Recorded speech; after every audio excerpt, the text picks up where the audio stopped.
이사야 62장 1절 말씀을 통하여서 쉬지 않는 하나님이라는 제목으로 말씀 증거하겠습니다. 여러분, 한번 설교하기 전에 성경 전체의 개관에 대해서 잠깐 살펴볼 텐데요. 성경의 큰 줄거리를 우리가 살펴볼 것 같으면 하나님께서 성도들을 갖다가 창조하시고 탄생하게 하십니다. 그래서 엄청난 복을 주셔요. 그런데도 불구하고 이 성도들은 타락하고 세상에서 방황하게 됩니다. 그것을 갖다가 하나님께서는 이 타락하고 방황하는 성도들을 갖다 살리게 하여 은혜 주시고 당신의 뜻을 가르쳐 주고 그 성도들의 그 마음의 자리를 갖다가 예수님의 마음을 깨닫는 철든 사람으로 만들어가는 과정, 그 전체를 갖다가 이야기하는 거예요. 그래서 그 성도들이 그 하나님의 수준으로 마음과 생각과 삶과 행동이 변화되게 하여서 그것을 갖다 성경에서는 성화라고 합니다. 성화의 단계까지 올라가기까지로, 그래서 그 성화의 단계에 올라간 성도들을 갖다가 예수님이 택하여서 다시 추렸어요. 천국은 마치 그 바닷가에 친 그물과 같다 그랬잖아요. 고기들이 모여지면 그 고기 중에서 좋은 고기 나쁜 고기 골라내듯이 하나님께서 영원한 세계가 열릴 적에 성화의 단계에 이르는 사람들, 어느 정도의 단계에 오르는 사람들이 있습니다. 그 사람들을 택하여서 그 사람들을 갖다가 나와 함께 왕노릇하자, 이렇게 나가는 거예요. 그래서 영원한 세계가 열리는 것입니다. 자, 우리가 다시 한번 주의해야 될 것은 천국에 대한 생각을 할 때 이 땅에서 어떻게 살았든지 예수만 믿으면 구원을 받고, 그래서 영원한 세계에 들어가서 눈물도 안 흘리고 편하고 안식하는 거, 마치 무릉도원 같은 천국을 생각하는 경향이 다분히 교회 안에도 있습니다. 여러분, 이것은 다분히 잘못된 신앙이고요. 영원한 세계가 열렸을 때 하나님이 그렇게 위로해 주시는 부분이 있습니다. 그러나 그거는 극히 일부분이고요. 왕 같은 제사장으로서 왕노릇한다라는 것은요, 하나님의 성품과 지혜가 있지 않고서는 왕노릇할 수가 없어요. 그때까지 이 땅에서 신앙생활 할 때 그 왕노릇할 수 있는 사람으로 만들어지는 거예요. 그게 신앙생활입니다. 그러니까는 우리는 교회 다녀서 복 받는다, 교회 다녀서 잘 된다, 이런 것이 아니라 교회 신앙생활을 통하여서 하나님 앞에 연단되고 훈련받는 거예요. 이 교회 생활, 신앙생활이. 그럴 적에 오늘 하나님께서 그 성도들을 갖다가 연단하고 그리고 성숙시키고 성화시키는 과정, 그 과정을 갖다가 오늘 62장 1절에서 이렇게 말씀하시는 거예요. 나는 시온의 의가 빛같이 예루살렘의 구원이 햇불같이 나타나도록 시온을 위하여 잠잠하지 아니하며 예루살렘을 위하여 쉬지 않겠다 하는 거예요. 그는 성도들이 시온의 의 그리고 예루살렘의 구원이 임하도록, 그것이 햇불같이 나타나도록 하나님이 시온을 위하여 일을 하시겠다라는 거예요. 그러니까는 성도들이 이 시온의 의, 예루살렘의 구원의 햇불처럼 타오르는 삶, 그게 분명히 있어요. 그러니까는 이 땅에서 요것이 이루어져야 되는 거예요. 그러면 영원한 세계가 열렸을 때 주님과 함께 왕노릇하는 성도로 나가는 것이거든요. 그럴 적에 2절 3절에서 보면은요, 하나님이 그렇게 된 성도들에게 하나님이 새 이름 넣어주시는 것이 있고, 결과론적으로 3절에 보면 여호와의 손에 아름다운 면류관과 하나님 손에 왕관 같은 삶으로 변화되는 거거든요. 그렇게 하기 위해서 하나님이 1절의 삶을 갖다가 허락하시는 거예요. 여기에서 보면 하나님이 시온의 의 그리고 예루살렘의 구원을 얘기하는데, 결국은 시온의 의와 예루살렘의 구원은 사실 같은 말이에요. 반복적인 말을 갖다가 하나님이 시적으로 다르게 표현한 거예요.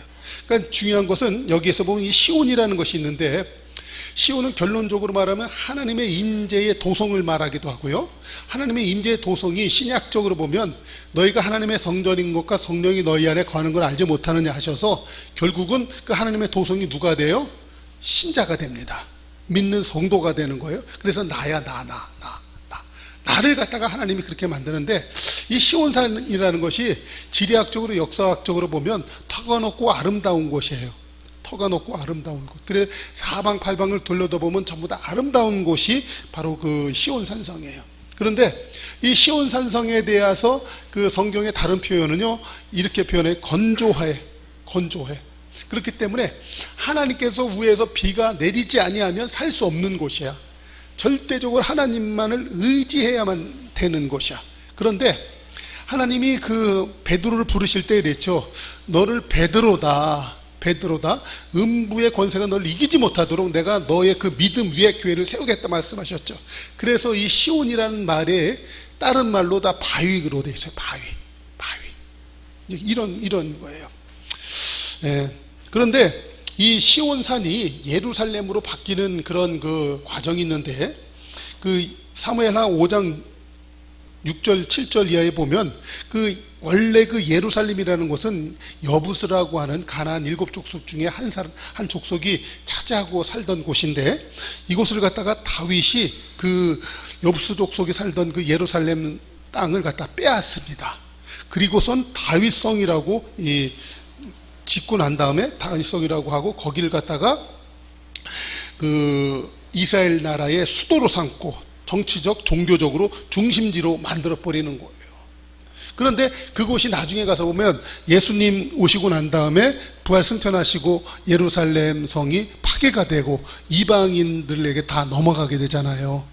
그것을 갖다 다시 회복시키시고 하나님이 그 성도들, 흩어졌던 그 예루살렘 그 성도들을 갖다 다시 모으고, 그래서 다시 하나님의 왕국으로 만드는 과정. 그게 전체자가 이 성경의 얘기잖아요. 그러니까 하나님이 이런 거예요. 이 예루살렘이라는 곳을 갖다가 택하였는데 그것을 갖다가 시온산 성이라고 표현했고, 그 시온산 성에 사는 사람을 갖다가 예루살렘의 딸이라고 표현을 했고요. 그 예루살렘 딸이 결국은 다 누구냐면 오늘날 믿는 신자를 표현한다, 이렇게 돼 있는 거예요. 그러한 이 하나님은 그 시온의 딸들, 예루살렘의 이 성도들을 갖다가 구원하고, 그들이 누구처럼 되는 거예요? 시온의 공의가 빛같이, 예루살렘의 구원이 햇불같이 되도록 하나님께서는 구원하시고 그들을 연단하시고 훈련하시고 성화시켜서 당신과 함께 영원한 나라가 건설될 때 거기서 왕노릇할 사람으로 만들어지기까지 하나님은 일을 쉬지 않겠다고 하는 거예요. 할렐루야. 다시 한번 우리가 신앙생활할 때 신앙의 초점을 다시 한번 정립할 수 있길 바라요. 교회 다니고 신앙생활해서 내가 복 받았다, 이런 차원이 아니에요. 진정한 복은 그 에베소서 1장 4절에 있는 것처럼 그 신령한 복은 이미 받은 거예요. 하나님의 거룩한 자녀로 택함을 받고 죄속함을 받고 찬송하는 하나님의 자녀로 택함을 받은 거, 이게 신령한 복이거든. 이미 복을 받아서 우리는 신앙의 목표가 뭐냐면 하나님과 함께 영원한 세계가 열렸을 때 주님과 함께 왕노릇할 수 있는 자가 되기 위하여 이 땅에서는 뭐예요? 시온의 의로, 그리고 그 예루살렘의 구원의 횃불같이 타오르는 삶, 이게 있다라는 거예요.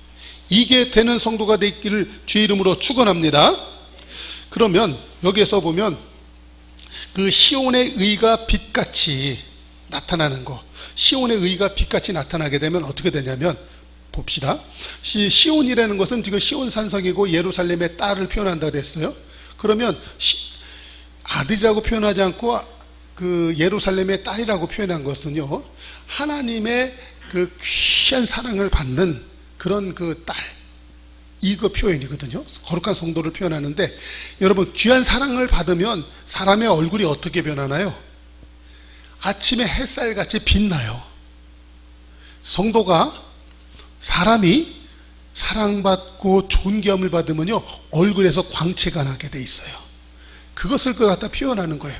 그런데 여기서 잠깐 이걸 한번 생각해 보십시다. 사람이 이 얼굴을 보면, 이 우리나라에서는 그 관상이라고 해갖고 저 사람은 그 왕이 될 관상이다, 저 사람은 간사하게 생겼다, 뭐 여우같이 생겼다, 이렇게 하잖아요. 이 사람이 이 관상이라는 것이 우리가 그 신앙적으로다가 무시하는 부분이 있는데, 어떻게 보면요 이 얼굴이라는 것은 그 마음의 그릇을 표현해요. 마음. 그러니까 이 얼굴이라는 것 자체가, 얼이라는 것이 사람의 생각, 마음을 표현하고요, 굴이라는 것은 그것이 담겨 있어서 왔다 갔다 하는 통로라는 것을 뜻해요, 얼굴. 그래서 우리나라 말 같은데 이런 게 있죠. 이 얼빠졌다 얘기하죠. 얼빠지니. 이 생각, 마음이 무너진 사람이죠. 멍한 사람, 얼이 빠진 거죠. 얼간이라고 합니다. 얼이 간 사람이에요, 얼간이. 이 얼간이 같은 놈아, 이렇게 하잖아요. 이 어리석은 사람아, 그러면 뭐예요? 이 정신 생각 어리 썩은 사람입니다. 어른은 뭐예요? 어리 큰 사람이야. 어린이는 뭐냐면 어린 사람. 그게 어린이죠. 그러니까 마음과 생각이 어린 사람이 있어요. 그게 어린이에요. 그러니까 신앙생활 할 때 이 큰 사람이 있습니다. 신앙의 어른이 되는 것이 귀해요. 근데 여전히 생각이 그냥 아이 같은 사람이 있습니다. 미성숙한 성도이죠. 여러분, 이러면 안 되는 거예요. 근데 이 어른 같은 신앙을 가진 성도에게 하나님께서 주시는 은혜가 있어요. 그거는 뭐냐면 총명과 명철이 있습니다. 총명하다는 것은 눈으로 보고 귀로 듣는 거잖아요. 사리분별이 정확한 사람이에요. 근데 이것을 갖다가 명철이란 말로 해석을 하면 하나님이 주시는 지혜를 갖다가 삶에 적용할 줄 아는 사람, 이게 명철인 거죠. 그러니까는 교회에 다니면서 보고 들은 건 많아. 근데 명철의 은혜를 받지 못하면 말쟁이가 돼버리는 거예요. 그래, 너 잘났다 이렇게 되는 거죠. 그런데 명철의 은혜를 받으면 하나님으로부터 말씀을 듣고 비전으로 보이는 것이 있어요. 그것을 갖다 세상에 잘 적용해서 사람들이 가는 곳마다 좋아해. 그 사람의 얼굴은 화색이 돌고요, 얼굴은 피게 되고요, 그 얼굴에선 광채가 나게 될 줄로 믿습니다. 그러니까는 하나님은 시온의 의가 빛같이 나타나게 하신다고 할 적에 우리 성도들이 이와 같이 얼굴에서 광채가 나도록, 할렐루야. 실제로 보면 그런 이 얼굴에 광채가 났던 것이 그 성경에 보면 모세가 시내산에 올라가서 40주야로다가 하나님과 동행하며 임재 속에서 머무를 때 하나님의 말씀을 받고 내려오잖아요. 그럴 적에 출애굽기 34장 29절에 보면 이렇게 하죠. 모세가 그 증거의 두 판을 모세의 손에 들고 시내산에서 내려올 때 그 모세는 자기의 여호와로 말미암아 그 얼굴에서 피부에 광채가 나나 깨닫지 못했다. 이렇게 돼 있잖아요. 여러분, 얼굴에서 광채가 난다는 것은요, 그 속 안에 하나님의 마음이 들었고요, 그 하나님의 마음이 내 생각을 컨트롤하고 조종해서 전에는 타락한 인간의 생각, 쪼잔한 어린아이의 생각에서 정말 장성하고 위대한 사람의 생각으로 바뀐 거예요. 그것이 얼굴에 나타나서 그게 광채로 나타나는 것이었다. 할렐루야. 그것이 시온의 의가 빛같이 나타나게 하는 것, 그거예요. 하나님은 우리 성도들의 그 이 얼굴이 시온의 의가 새벽 빛같이 나타나는 것처럼 될 때까지 하나님은 일하시는 하나님인 줄로 믿습니다. 근데 그러한 성도들이 생활 삶 가운데 실제로다가 살아가는 거예요. 살아갈 때 어떻게 되냐면요, 하나님의 빼앗긴 영역을 되찾아오는 거예요. 그러니까는 여러분, 아까 금방 그 뭐라 그랬냐면 그 총명과 명철에 대해서 말씀을 드렸죠. 여러분 그 이해하기 쉽게 하기 위해서 이렇게 할게요. 사람이 이 총명한 거, 이게 참 총명은 귀합니다. 근데 이 총명이 내 삶 가운데 적용이 되면 명철이거든요. 총명이라는 거, 이 총기가 있다고 해요. 이 잘 듣는 거예요. 총명, 듣고 보는 거, 이게 잘 되는 사람이 총명한 사람이에요. 그렇죠? 그게 실제 삶 가운데 명철, 이 사물의 이치를 깨달아서 그 삶 가운데 적용하는 게 명철이잖아요. 그러니까 자요, 하나님의 그 이 말씀을 받음으로 이 마음자리가 바뀐 거야. 강아지가처럼 개자녀처럼 타락하고 옹졸한 마음 속에서 있던 것이 모세가 하나님과 40주야를 함께 있으니까 그 마음밭이 바뀌고 하나님의 비전이 내 속에 들어와서 웅대한 생각으로 딱 바뀌니까 그것이 얼굴로 통해서 나타난 거예요. 광채가 나타났다 그랬죠. 그러한 삶, 그렇게 된 사람이 세상에서 나가서 살아갈 때 어떤 삶을 살게 되냐면 하나님의 빼앗긴 영역을 갖다가 되찾아와요. 그게 회복이에요. 회복. 이것을 갖다 우리는 교회에서는 부흥했다고 하는 거예요. 부흥했다는 거예요. 근데 그걸 갖다가 실제로 다윗이 한 것을 갖다가 여부수 사람들이 살고 있었던 그 성을 갖다가 빼앗은 사건, 그것이 회복의 사건이에요. 하나님의 잃어버린 영역들을 갖다가 되찾아온 거거든요. 그럴 적에 사람들의 얼굴에서 뭐가요? 시온의 의가 빛같이 나타나는 거예요. 할렐루야. 여러분 무슨 말인지 알아듣겠어요? 그러니까 자, 사무엘하 5장 7절에 보면 다윗이 시온산성을 빼앗으니 이는 다윗의 성이더라.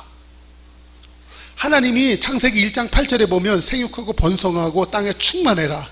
그리고 그 땅을 갖다가 정복해라. 그리고 땅을 갖다 다스리라 말씀하시잖아요. 정복하고 다스릴 때 성도들이요 하나님의 영역을 갖다 회복하고 날 적에 그 마음에 얼마나 기쁘겠어요. 그게 애들 말로 말하면 미션 클리어야. 사명을 감당한 거야. 수고하고 애쓰고 난 다음에 그 모든 일을 마치고 난 다음에 주인의 칭찬과 이 상급이 임할 것을 갖다 기다릴 때 그 마음이 얼마나 기쁘겠냐고요. 여러분, 신앙생활은 이렇게 하는 거예요. 많은 성도들이 교회 다닐 적에 그 교회 다녀서 복 받았어. 맨날 이런 소리 하죠. 아이들 같은 말 정도가 아니라 종교의 타락한 그 심령 속에서 나오는 말들이에요. 그리고 이 교회 다녀서 잘 됐어. 그런 게 아니에요. 벌써 하나님은요 시온의 의가 빛같이 나타나는 삶, 요 하나님은 이렇게 보시는 거예요. 그럴 적에 그 사람들이 생각하는 거, 마음 먹는 거, 행동하는 게 다르지 않겠어요? 우리 큰빛교회 성도들이 이렇게 되시길 주 이름으로 축원합니다.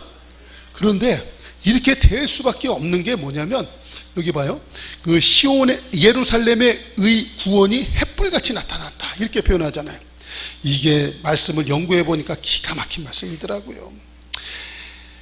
그 예루살렘의 구원이 햇불같이 나타난다 할 때 햇불을 키는 거, 여러분 성경에서 햇불같이 나타난다라는 것은요, 햇불이라는 것은요 예수님의 눈동자를 상징해요.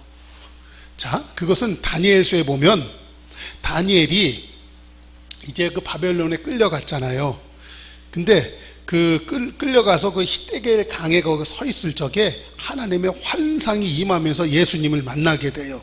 근데 거기에 보면 다니엘서 10장 5절에 보면 이렇게 해요. 그때 내가 눈을 들어 바라본 즉 한 사람이 세마포 옷을 입었고, 예수님이 나타나신 거예요. 하얀 옷을 입고 허리에는 우바스 순금띠를 찼더라. 예수님이 허리띠를 띄었어요. 근데 순금띠를 띄셨어요. 6절에 보니까 그의 몸은 황옥 같고 그 얼굴은 번갯빛 같으며, 얼굴이 번갯빛 같아. 광채가 나는데 원체 광채가 나니까, 그죠? 이 성도도 이 모세도 하나님의 말씀을 받아서 마음자리가 바뀌니까 얼굴에서 광채가 났죠. 예수님은 얼굴에서 광채가 나는데 어느 정도요? 번개빛 같이 나타나는 거야. 표현을 지금 그렇게 하고 있는 거예요. 근데 그 눈은 뭐와 같고? 횃불 같고.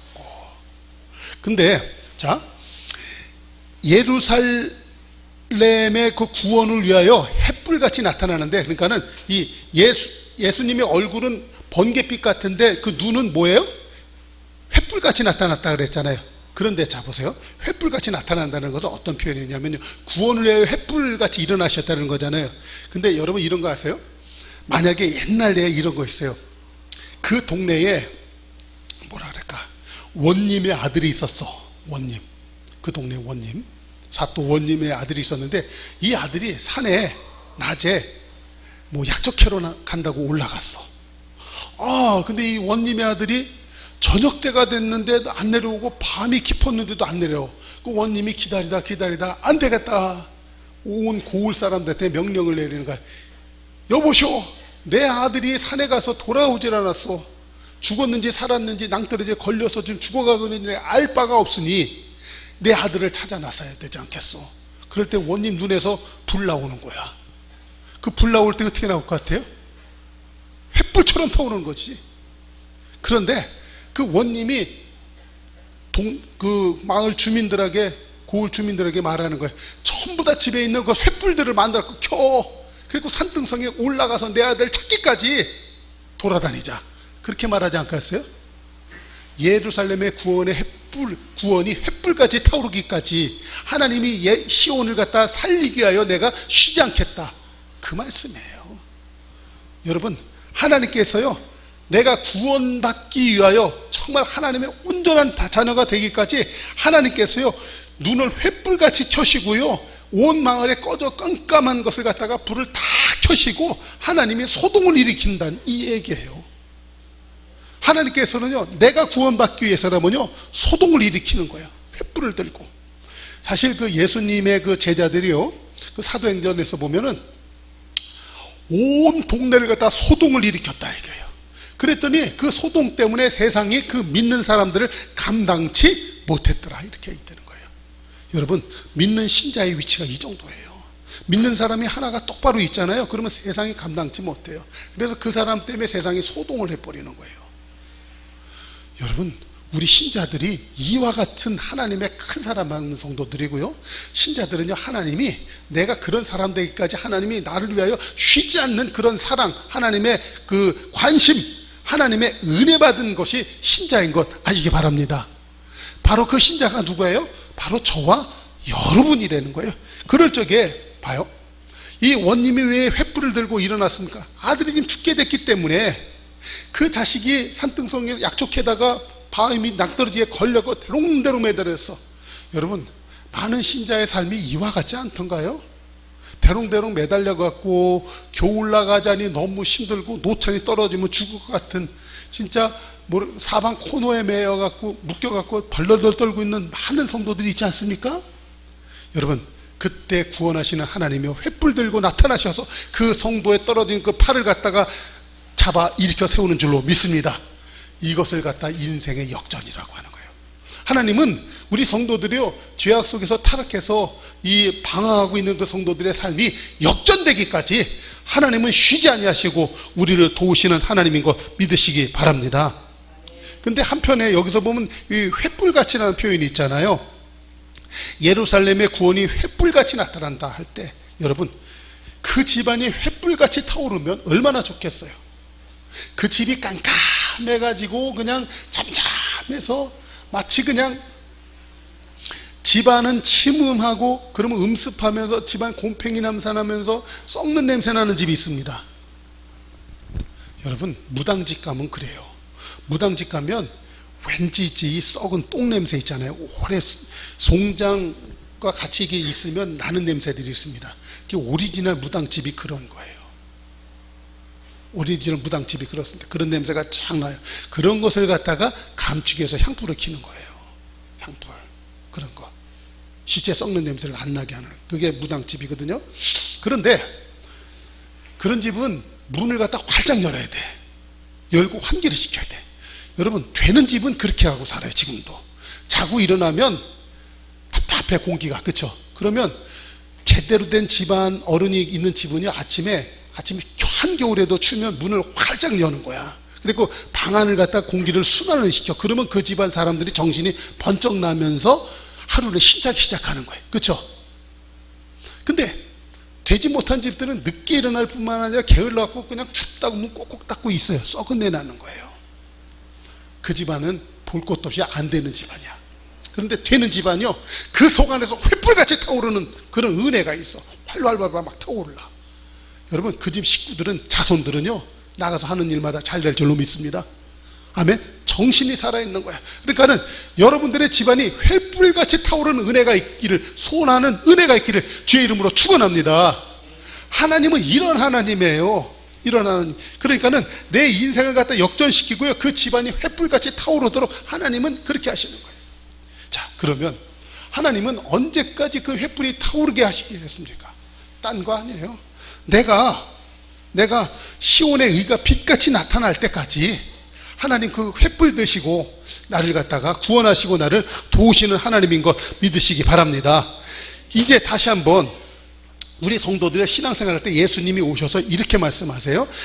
히브리서 12장 22절에 보면 이렇게 얘기해요. 그러나 여러분이 나가서 이른 곳은 시온산, 곧 살아계신 하나님의 도성인 하늘의 예루살렘입니다. 여러분이 이러는 곳은 바로 이러한 하나님이 이 시온산, 살아계신 하나님의 도성, 바로 예루살렘 다윗 성에 당도한 것이 바로 저와 여러분인 줄로 믿습니다. 그 당도한 그 성도들을 갖다가 시온의 의가 빛같이 나오게 하고요, 그 예루살렘의 구원이 햇불같이 타오르도록 하나님이 역사하시는 거예요. 그 한복판에 저와 여러분이 당도해서 서 있는 줄로 믿습니다. 안 되는 사람은요, 시편 1편에 보면 이런 얘기 있잖아요. 악인의 꾀, 죄인의 길, 오만한 자리에 가 있어요. 그러면 그 사람은 될 일이 없어. 근데 이 사람은 딱 가 있는데 시온 도성, 다윗성 한복판, 햇불같이 타오르는 하나님의 은혜의 한복판에 딱 서 있어. 그러면 그 사람은 그렇게 되는 거예요. 할렐루야. 육적으로 타락한 심령 속에서 되지 못하고 안 된 그러한 그 오만한 자리, 죄인의 길, 그냥 악인의 생각 속에 빠져있는 그 자리에 있는 것을 빨리 탈출해서 다윗성, 시온 산성에 거하는 성도가 될 수 있길 바랍니다. 그 성도에게 하나님이요 구원의 횃불이 타올라서 그 집안이 잘 되도록, 그래서 뽀개진 집이 회복되는 그 회복의 은혜로 하나님이 역사하게 될 줄로 믿습니다. 오늘 이사야 62장 1절 말씀이 이런 은혜가 되는 거예요. 하나님의 말씀이 은혜로 왔으면 아멘, 믿어지시면 아멘. 오늘부터 내 신앙의 초점을 이런 시온의 의가 햇빛같이, 햇살같이 나타나도록, 그리고 예루살렘의 구원이 햇불같이 나타나도록 하나님이, 그게 누구예요? 저와 여러분입니다. 이렇게 되도록 하나님이 쉬지 않고 나를 도와주시는 거예요. 할렐루야. 예수님이 이 땅에 오셔서 이런 말씀을 하셨어요. 그 요한복음 5장 17절에 보면 예수께서 그들에게 이르시되 내 아버지께서 이제까지 일하시니 나도 일한다. 하나님이 천지를 만드시고 운행하시는 하나님이 지금도 그 천지를 갖다 운행하시기 위해 쉬지 않고 일하시는 줄로 믿습니다. 그러한 하나님의 아들 되신 예수 그리스도께 이 땅에 오셔서 저와 여러분의 구원을 위해서 지금도 이렇게 일하고 계셔요. 아멘. 그러므로 낙심하지 마세요. 그러므로 좌절하지 마세요. 그러므로 게으름 피지 마세요. 그 하나님과 함께 오늘 6절에서는 그렇게 얘기하는 거예요. 7절에서 여호와께서 예루살렘을 세워 세상에서 찬송받게 하시기까지 그로 쉬지 못하게 하시라. 예수님이 그렇게 일하니까 너도 그 하나님이 세상에서 찬송받기까지 쉬지 못하시게 너도 같이 일해라 이거예요. 아멘. 너무나 많은 경우에 제가 아까 그 광고 시간에 살짝 드린 말씀이 바로 이거예요. 너무나 성경을 갖다 자의적으로 표현하는 거, 해석하는 거, 좋게 그냥 가만히 있어서 그냥 부르짖고 기도만 하고 있으면 돼. 아니에요. 예수님이 일하셨기 때문에 예수님은요 거친 광야 들판 사마리아 그 땅끝 막 돌아다니시면서 복음 전하시고 열심히 일을 하신 거예요. 그럴 적에 어느 집에 딱 들어갔는데 그 시몬이라고 하는 그 바리새인 집에 들어갔는데 그 집이 문둥병 환자 집이야. 근데 예수님 그렇게 수고하고 들어왔는데 닦을 물도 안 줘. 그런데 이 마리아는 자기의 시집가려고 미처 남겨놓았던 그 향유값 깨가지고 예수님 발을 닦아가지고 아까 예수님 너무나 기뻤던 거예요. 그러니까는 복음 전하는 곳에 이 마리아의 이름도 전파되게 하라. 그렇게 말씀하신 거 아니에요? 예수님이 그렇게 수고하고 애쓰고 쉬지 않고 구원을 위해서 우리 위해서 일을 하셨던 거예요. 그런 예수님이 그러면 내가 예루살렘을 갖다 세워서 세상에서 찬송받기까지 너희들도 그렇게 일을 해라라고 말씀하신 거예요. 여러분, 신앙의 선순환이 일어나게 사십시다. 순환이 안 되는 제 창문 꽉 닫아놓고 그냥 썩은 내나게 살아가는 성도도 있습니다. 여러분, 이제 신앙 안에서 벌떡 일어나야 돼요. 창문도 확 열어 제끼고 횃불 잘 타려면 바람 들어와야 되잖아요. 그래서 구원의 은혜 횃불이 활활 타도록 성령의 바람 불게 문 확 열어놓고 하나님을 향해서 마음의 문 활짝 열어놓고 한번 주님과 함께 동행하고 걸음걸이를 맞춰서 살아가는 그런 은혜가 있는 교회, 큰빛교회 만들 수 있도록 우리 한번 해보십시다. 할렐루야. 기도하겠습니다. 좋으신 아버지